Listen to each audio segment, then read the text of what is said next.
warahmatullahi wabarakatuh. Bertemu lagi dengan saya Sri Ayu Esabahu dari Fakultas Tarbiyah dan Ilmu Keguruan Prodi Tadris Bahasa Inggris IAIN Manado. Nah teman-teman, pada video sebelumnya kita telah membahas tentang sejarah bahasa Indonesia. Pada video kali ini saya akan menjelaskan tentang fungsi dan kedudukan bahasa Indonesia.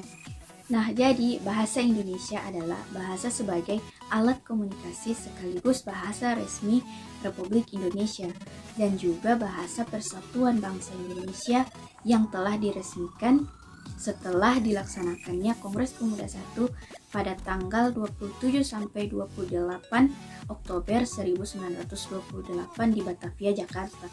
Cikal bakal bahasa Indonesia adalah bahasa Melayu yang terbentuk dari bahasa Arab, Persia, Sanskerta, dan bahasa-bahasa Eropa.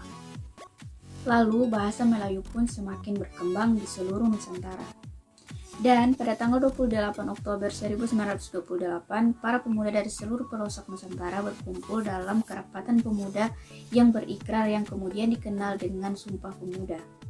Nah, kemudian fungsi dan kedudukan bahasa Indonesia yang pertama, fungsi bahasa Indonesia ada sebagai lambang kebanggaan nasional, di mana bahasa Indonesia memiliki nilai-nilai sosial dan budaya luhur bangsa.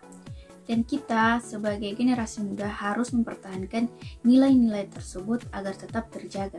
Kemudian yang kedua, bahasa Indonesia sebagai lambang identitas nasional, di mana bahasa dapat membedakan kewarganegaraan seseorang. Dan yang ketiga, bahasa Indonesia sebagai alat pemersatu seluruh bangsa Indonesia. Dan yang keempat, bahasa Indonesia sebagai alat penghubung antar budaya dan antar daerah.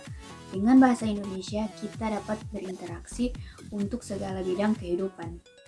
Nah, kemudian kedudukan bahasa Indonesia. Kedudukan bahasa Indonesia ada dua, yang pertama sebagai bahasa nasional dan yang kedua sebagai bahasa negara.